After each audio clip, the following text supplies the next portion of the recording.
Hello students, I'm Divya, biology educator for class 10 students. Today we're going to discuss a very interesting topic called reflex action that comes under the chapter Control and Coordination. Now what is reflex action? Is this a new word for us? Well, it certainly isn't. Now imagine you're standing there and someone throws an object at you. What is your first response? How do you react? You immediately throw your hands out and catch the object before it hits your face, right? Or you block it, or you block the object from hitting your face. Now, how fast is this response? Very, very fast. And do you think before responding? You see an object that's flying towards you, you immediately respond by blocking or by catching the object. Does it take time to think, reason, and then take a decision? No. These reflex actions are very instantaneous and spontaneous reactions that we perform. Why is this important? For survival, to make sure that we don't get hurt, okay? And how do we develop these reflex actions? What are reflex actions? How does reflex action work? That is what we're going to talk about today. Now, I'm telling you that we see reflex actions in our day-to-day lives.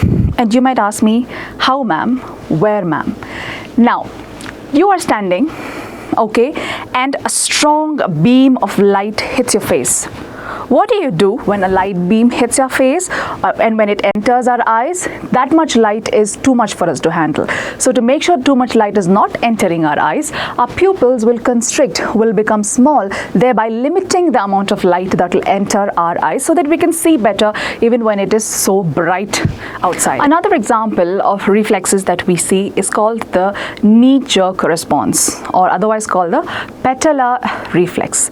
What happens now is when a person is made to sit and the region below his knee is tapped, is hit on, automatically as a reflex the person lifts his leg from his knee.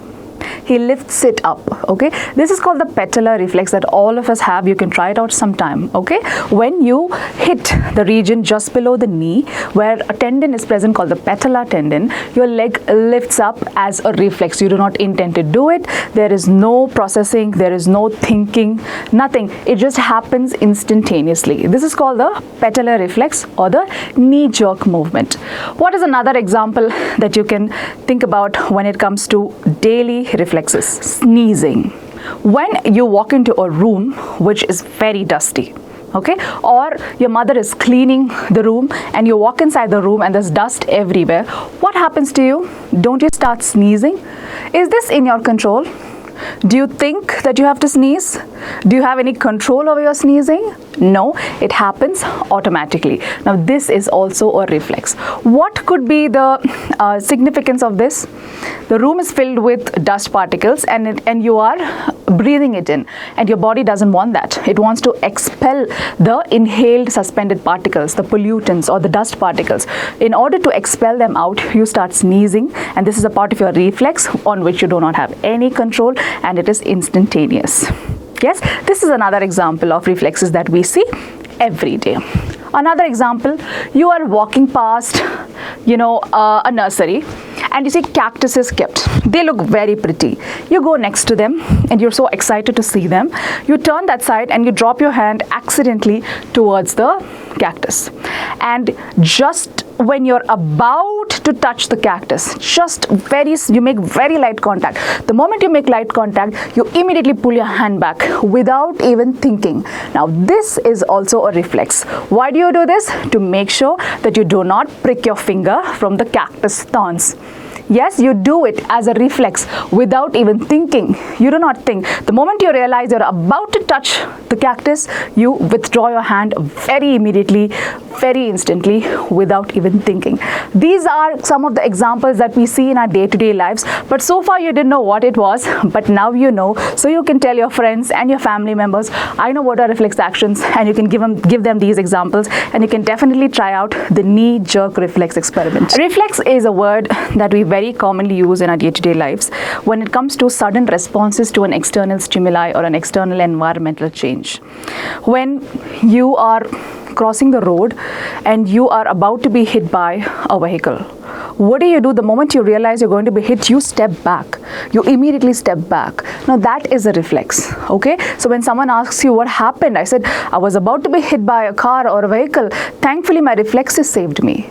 As a reflex, I stepped back. So we use the word reflex in our day-to-day lives, guys. Same way, there is a person who's very great at catching things, however unexpected the throw is. You throw something at him, he almost always catches it. So what do? You say, wow, man, you have great reflexes. So reflex is a word that we use in our day-to-day life, guys. So, but reflex action is a real thing in biology, and we are going to study what it is, okay? So it is a sudden response to an external stimuli. Now, when I say stimuli, what does the word stimuli mean? It means an external environmental change that requires a response. Okay, it could be heat, it could be pain, it could be the sensation of cold or anything. Okay, an external stimuli is an external change that requires us to respond to it. Okay, so that is what stimuli means. Next, in these reflex actions, there is no thinking. There is no reasoning. We are not even going to think about what to do. We just know what to do. Because by the time you think, thinking is a complex process. By the time you touch a hot object, that information gets to your brain. You think, what should be the course of action? You have already burnt your hands. Now, we do not want that, right? So even before the information gets to our brain, we react. We react immediately. Now, that is reflex action. Now, these responses are always immediate. Didn't I tell you that? It's very instant, very immediate and spontaneous. No thinking, just immediate action. Of course, like I told, it does not require any reasoning or thinking by the brain. Okay, now when I say there is no brain involved, can we do any activities without the involvement of our central nervous system? Obviously not. We need to involve our central nervous system for us to do our day-to-day activities. When I say the brain is not involved, that's because these reactions have to be so quick. There is no time for the information to even reach the brain and for the processing and integration to take place in the brain and then the command to be given to us to perform the function. There is no time for all that. We need to take a shortcut. Instead of this impulse passing through my hand, moving up to my brain, and then the processing happens there, and then the command is given back to my hand and I withdraw my hand from a hot object. This takes a long time. This is the long route. Though it's the right route, but it's the long route. But we need a shortcut here. What happens here is there is no getting to the brain. This information directly passes to my spinal cord. My spinal cord makes the decision here. It makes the integration of the responses and the commands to be given. Okay, so this impulse reaches my spinal cord. What has to be done is decided by my spinal cord, not by thinking, but it is a pre-programmed kind of response, and this command is given back to my hand to be withdrawn. Okay, so the shortcut here, it's not the long straight road that goes from the impulse to the brain and back to the organ for the action to be performed, but here we take a shortcut. We just go directly to the spinal cord, and from the spinal cord the information is relayed back and we perform the function as per the command given by the spinal cord. Okay, so there is no involvement of the brain. So what is involved? The spinal cord. Okay, but not always it is the spinal cord. Okay, sometimes the medulla participate. Medulla is the last part of your brain, the hind brain. Okay, it's called the medulla oblongata. Some reflex actions are taken care by the medulla. What reflex actions? The reflex actions that are related to the head and above the neck. All the reflexes that we perform above the neck, okay, are taken care by the medulla, and everything from below the neck is taken care by the spinal cord. When I say no brain, it is not that the brain is completely ruled out. The medulla is also a part of the brain. When I say there is no involvement of the brain, I mean there is no involvement of the thinking part of the brain, because there is no thinking that is required here. Okay, so there is no involvement of the thinking part of the brain. Okay, so what is important to remember, guys? The reflex action is always governed by the spinal cord and sometimes the medulla. Understood so far? Yes. Okay, now when y'all are asked to define what is reflex action in your exams, you should remember this. What is it? The entire process of response to stimuli that occurs involuntarily. You know what involuntarily means? Without our intention, without being in our control. That is, without any conscious effort or a thought is called a reflex action. So this will be your definition when y'all are asked to define what is reflex action. All right? Next. Now, where does this take place? which is the integrating organ here, is the spinal cord, right? In the spinal cord, there is a particular pathway. There is a particular impulse circuit that is followed. That is called the reflex arc, okay? So this response requires the involvement of part of the central nervous system, which is called the reflex arc, which is situated in the spinal cord. It is an impulse circuit or the pathway of impulses to and from the effector organ. Now let's see some common examples. We have already discussed, but let's write down a few examples in case it's asked in your exams, okay? One could be sneezing, coughing and vomiting. Do we have control over these things, guys? No, we don't. We need to sneeze if something is entering our airways. We need to cough if something is entering our throat and we do not want it to go down there, yeah?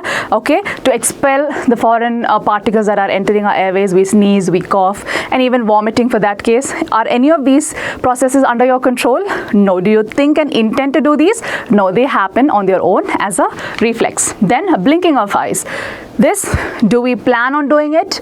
No, it happens automatically. Even when sudden light is falling on your eyes, a strong beam of light is hitting your eyes, your first reflex will be to cover your eyes, right? Or something is thrown at you. Even then, you turn your face and close your eyes. Don't we do that? If something is thrown, we just do this. Yes, we defend ourselves and we close our eyes. So those are also reflexes. And blinking of eyes, we do day to day without even realizing. These are some inborn reflexes that we are born with. Next, withdrawal of hand on touching an object that is hot or that is sharp, okay? The moment you touch a hot surface and you sense heat on it, you immediately withdraw your hand because you know you're going to get hurt, okay? So that is also a reflex. Next, watering of mouth at the sight of something very delicious, okay? You see something, your favorite dish that is kept in front of you, you just cannot wait to eat, and then suddenly you realize that your mouth is watering because you cannot wait to eat it, okay? That is also a reflex. Do we intend to do it? Okay, does this happen consciously? No, it happens subconsciously. So these are all the examples of reflex actions that we see in our day-to-day lives even without realizing, isn't it? Okay. Next, let's talk about kinds of reflex action. Now, we know what is reflex action. What is a reflex action, guys? It's an action that happens spontaneously or instantaneously in response to an external stimuli, okay? And there is no thinking involved in this. There is no direct involvement of the brain in this. It's the spinal cord and sometimes the medulla that takes care of reflex actions. This we've seen so far, and we've seen a couple of examples, right? Now, let's move on to the kinds of reflexes that are found. What are the kinds of reflexes?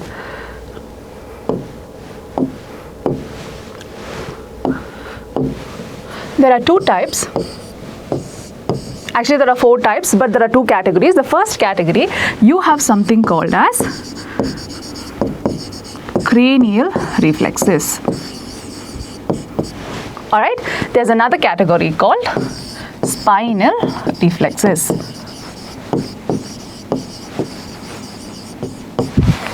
What do you understand by this? What is the meaning of cranial and spinal? Cranial means something related to the brain. Yes. So these reflexes are taken care by the brain. Which part of the brain? The medulla. Okay. Sometimes the midbrain. Okay. So these are reflex actions that are taken care by the brain, not the thinking part of the brain. All right. Now these are reflexes that are taken care by the spinal cord. Everything neck down. All the reflex actions that we perform neck down are taken care by the spinal reflexes. All right. First thing is the cranial reflexes. It is otherwise called cerebral reflexes. Now, I told you there are certain reflexes that are taken care by the brain, right? The medulla part of the brain. What are the examples of such actions? Okay, when light hits your face, your pupils constrict. Where are your eyes situated?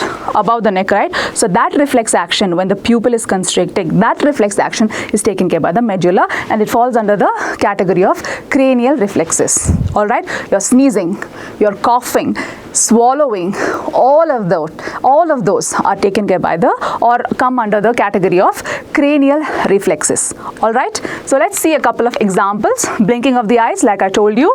Then we have dilation and contraction of the pupils depending on the intensity of light that we are subjected to, the intensity of light that is falling on us. All right, be it constriction or dilation, both of this is governed by the cranial reflexes. Next, swallowing. Of course, the moment you chew food, you automatically swallow. Do you think, okay, I finished chewing my food, now let's swallow? No, because that is also a reflex action. You just do it without even thinking, right? So swallowing is also an example of reflexes, and it falls under cranial reflexes. Then is coughing. Of course, I already told you, to expel any irritants or pollutant that's entering our airways, we start coughing. That is also a reflex which falls under cranial reflexes. And sneezing. We know all of this, right guys? So the first category is cranial reflexes or cerebral reflexes. These are reflexes that are governed by the medulla. What are the examples? Blinking of the eyes, the constriction of the dilation of the pupils, your coughing, sneezing, swallowing. All of these are examples of cranial reflexes. All right, this occurs above the neck. We are next moving on to spinal reflexes. Now these are all the reflexes that happens below our neck, okay, and are taken care by the spinal cord here. Okay, so what are the common examples? The knee-jerk response, like we've already seen, this is also called the patellar reflex or the response. Okay, or the patellar response. What happens here? When you are hit underneath your knee, your leg automatically comes up. Okay, when you're hit on the patellar tendon that is present just below your knee automatically lifts as a reflex action. All right, then we have withdrawal of the hand or leg on touching something hot. This is also a spinal reflex, right? This we've always encountered. Okay, we're talking to our mothers in the kitchen and unknowingly we place our hands on a hot pan, or we're about to touch the pan. You sense the heat and you immediately grab your handbag even before the damage is done. So far we've seen the first categorization, that is into the spinal reflexes and the cranial reflexes. There are another two types of reflexes, guys. What are they? There is another two. Okay, first one is called the conditioned reflexes. The conditioned reflexes. Okay, and another one is the opposite, which is unconditioned reflexes.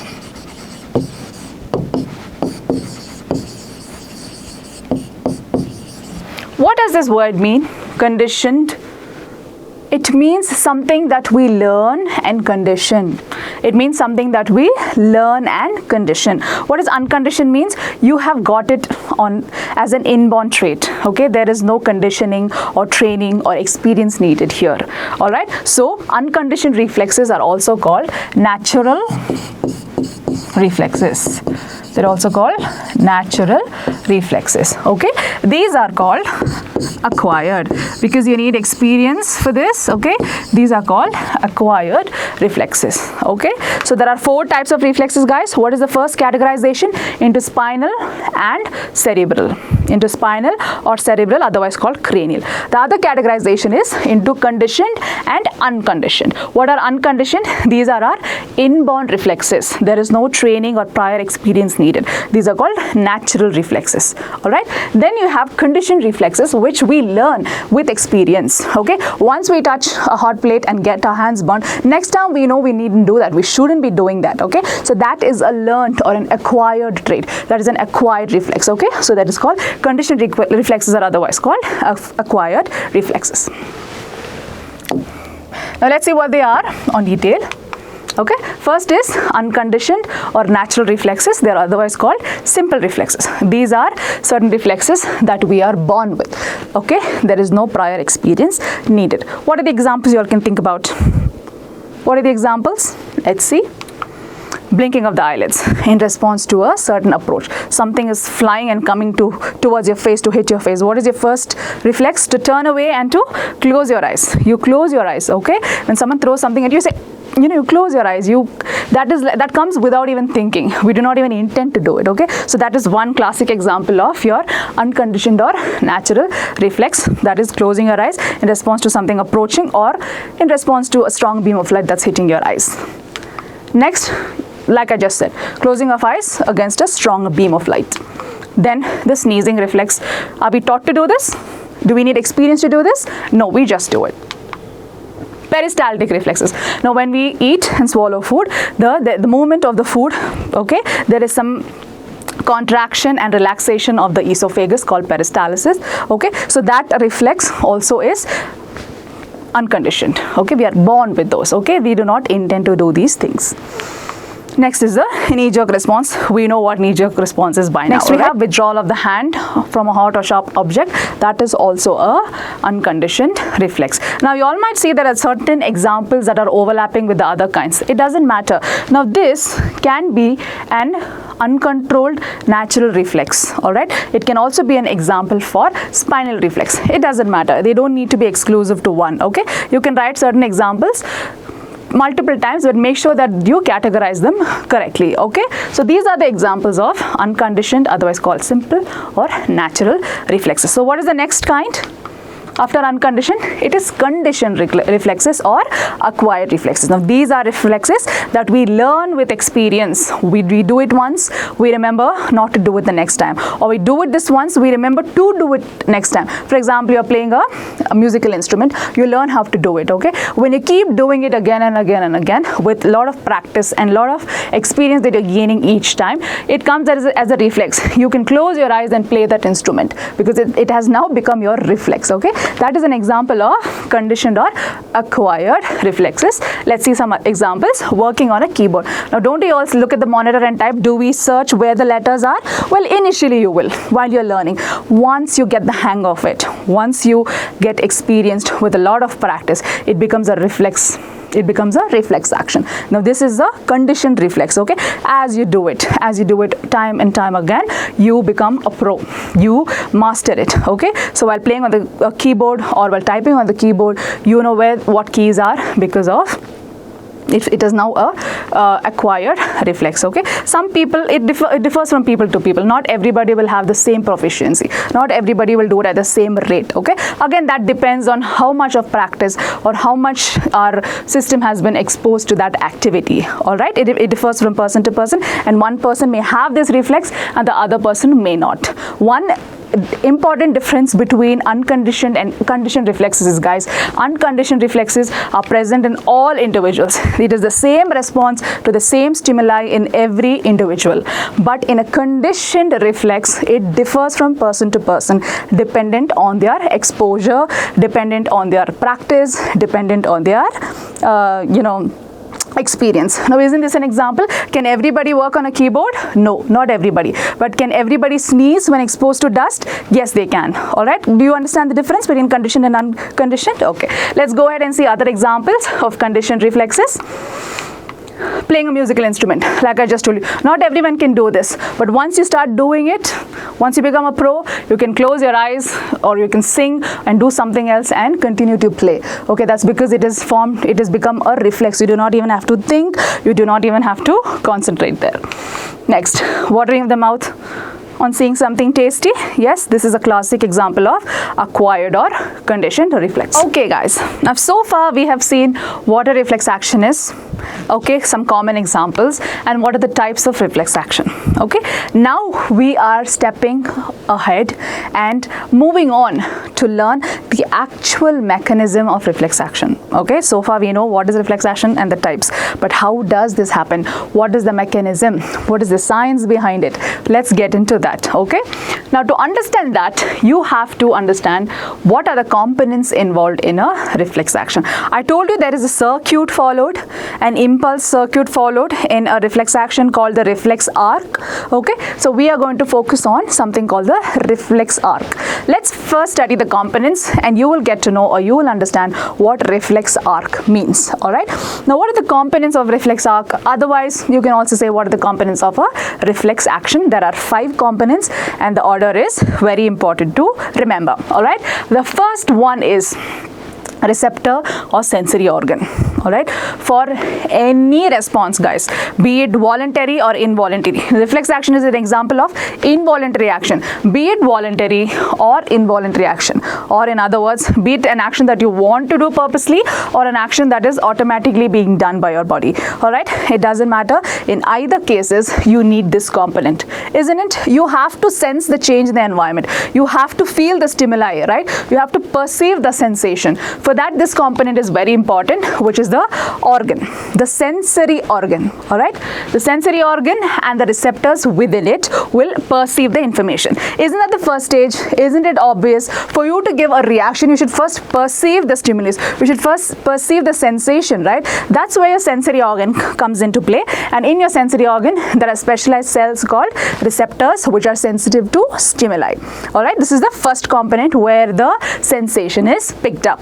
Now, the next component is the sensory nerve, otherwise called the afferent nerve.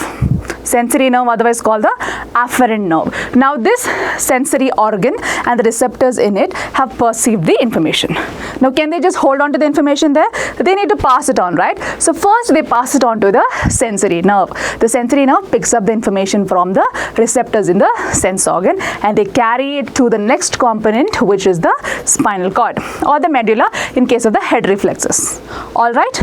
Did you understand so far? This is half of the components that we've seen. Receptor, sensory organ picking up the information, sensory or the afferent nerve carrying the information. Where does this reach? Where does this information reach? The spinal cord or the medulla, where the integration happens and the course of action is decided. It's almost like it is pre-programmed there. All right. Next, what happens? This command that the spinal cord is giving to this particular stimulus is passed on to the, or it is picked up by the next component, which is the motor nerve or the efferent nerve. This is called afferent nerve. This is called efferent nerve. How to remember? Afferent is being affected. Here, the sensory organ is being affected by a stimulus. So, it's easy to understand that this information is picked up by the afferent nerve. All right. Next, the motor nerve is otherwise called the efferent nerve. How to remember that? Now, this motor nerve is going to give the effect to the next component, which is the effector organ. This is going to bring in the effect, EFF-ECT effect. All right. So, that is the efferent nerve. All right. Is it easy to understand? Something is affected, you use afferent, AFF. Okay. Something is going to give out an effect or a response. So, that is EFF. Okay. This is one way to remember. Don't get confused and write efferent for afferent and afferent for efferent. Okay. Sensory nerve is called the afferent nerve and motor nerve is called the efferent nerve. All right. Next, the information from the spinal cord is picked up by the motor nerve or the efferent nerve, and this information is finally carried and sent to the effector organ. All right. If you're going to touch a hot object, which should be your efferent organ? Okay. The sense organ was your skin. The first part was your skin. The information was picked up. The information was sent through the sensory nerve. It reached my spinal cord. The course of action was decided, and the information was given out through the motor nerve. The motor nerve comes and delivers this command to my effector organ. In this case, my arm, maybe my biceps. Okay, then my biceps will contract. Thereby, I pull back my hand from that hot surface. I pull it back like this. All right. These are the 5 important components of a reflex action or a reflex arc, guys. First one being receptor sensory organ, sensory or the efferent nerve, spinal cord, motor nerve or the efferent nerve, and the effector organ. Let's study this with the help of this diagram. Now, what do you see here? This person is dropping his hand accidentally, almost touching the flame. The moment he gets close to the flame, he senses heat on his fingers. So, what is the sense organ involved here? It is the skin. What is the stimulus? It is heat. Now, what happens to this heat stimulus is it passes into the spinal cord through what nerve or what neuron? What neuron is it called, guys? It is called the afferent or the sensory neuron. All right, the afferent or the sensory neuron carries this information into the spinal cord. Okay, and in the spinal cord, integration happens, and this information is passed on to the efferent neuron, otherwise called your motor neuron. Now, in between, there is a neuron involved in between taking the information and sending the command. This neuron is called the relay neuron. It's called the relay neuron. All right. So, the heat is felt, the information is passed or carried through the afferent nerve into the spinal cord where the course of action is directed. Okay, now this information is passed to the effector neuron or the motor neuron through the relay neuron, and this information is passed to the bicep muscles, and the bicep muscle contracts, thereby pulling the hand behind. Now, while this is happening, it is important to notice this, guys. Okay, now as this information reaches the spinal cord, this information progresses to reach the brain.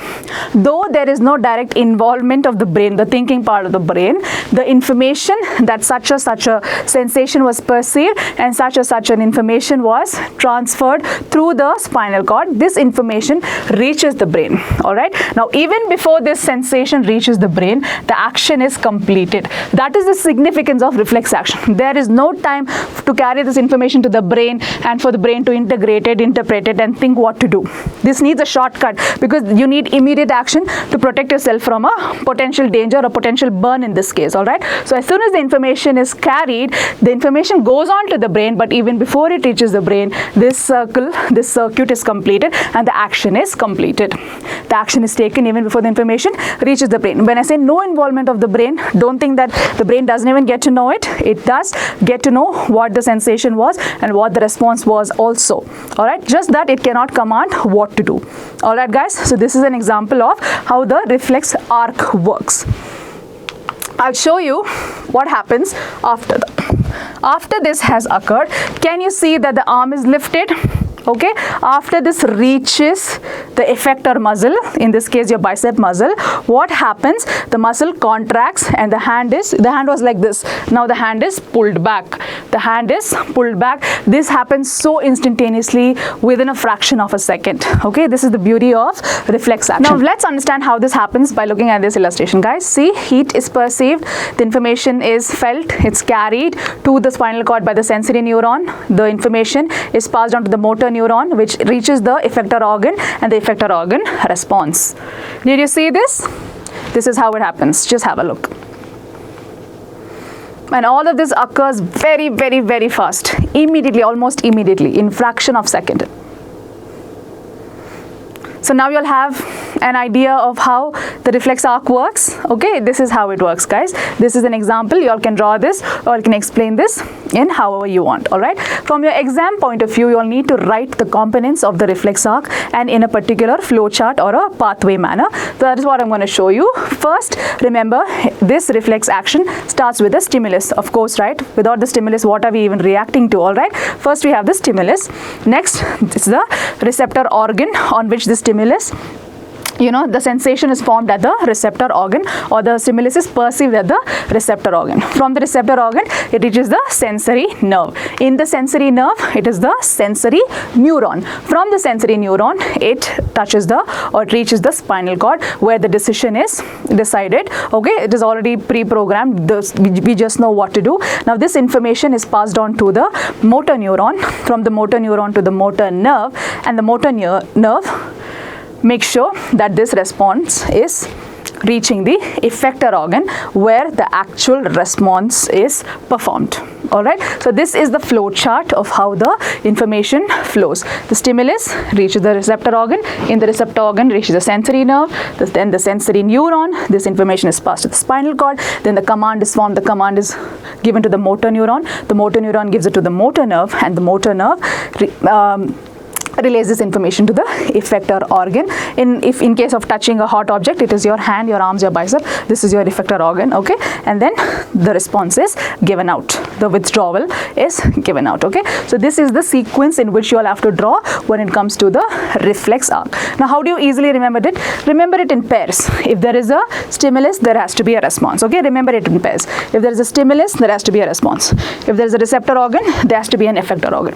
If there is a sensory nerve, there has to be a motor nerve. Sensory neuron, motor neuron, and spinal cord is like the hinge holding both of these together. Spinal cord is like the hinge holding both of these together. It does not have a pair. So this way it's easy for you to remember what a reflex arc is. Now, why is this called a reflex arc, guys? Why do you call it a reflex arc? Okay, what does arc mean? Okay, we know what arc means, right? Now look at this structure. Okay, now this is the pathway or the circuit of the reflex action, right? There is a receptor, information carried to the spinal cord, given out to the effector organ. This circuit forms an arc-like scheme. All right, now that is why it is called a reflex arc, because it forms this kind of a circuit, an arc-shaped circuit. That is why it is called a reflex arc. With this, we complete the topic reflex action. So what did we see so far, guys? We saw what was reflex action. Then we saw what are the common examples of reflex action that we see in our day-to-day lives. Yes. Then we saw the types of reflex actions. What are the types? There are 4 types. There are 2 categories. One based on whether it is cranial or spinal reflexes. One based on whether we are born with it or we acquire it later, which is called conditioned or unconditioned reflexes. Then we saw what are the components of a reflex action. There are 5 components, right? When we have the effectors, you have the motor neuron, sensory neuron, and all those components. We saw in what order they come. We studied about the flow chart or the flow of impulse in a reflex arc. Then we saw the structure of a reflex arc. Why is it called a reflex arc? And things like that. So now we know everything about the reflex action. Now let's talk about the significance of reflex action. Why should reflex action be? How does it help us? Okay. Now, don't we all know that prevention is better than cure? Well, the reflex action makes sure that prevention is better than cure. Okay. It protects us from potential dangers even before it could happen. Okay. If we have to thinking is a very complex process and it requires a lot of time. But we do not have such time when we are in an emergency situation, right? When an immediate action has to be taken. That is where the reflex action comes into picture. Okay, so this makes sure that even before the information reaches the brain, you have already acted, you have already moved away, you have moved away from a hot object, you have moved your hand away from a hot object, or you are about to step on a thorn and you immediately withdraw your legs. Okay, this is to make sure that you are not hurt. This is a better means of survival, isn't it? It's very important to take care of ourselves and to be conscious about our surroundings. Sometimes we may get in very close proximity to certain risks and dangers, but a reflex actions to a certain extent will make sure that you are not hurt because you unconsciously, even unintentionally, act or move yourself or protect yourself from these dangers. So that is the significance of reflex action. So isn't this interesting? It is very interesting, and our bodies are very intelligent. Okay, even without the thinking part of the brain, this is a very intelligent thing to do, isn't it? So that's how wonderful our bodies are, and that is what makes biology so fascinating and interesting. Okay guys, see you next time.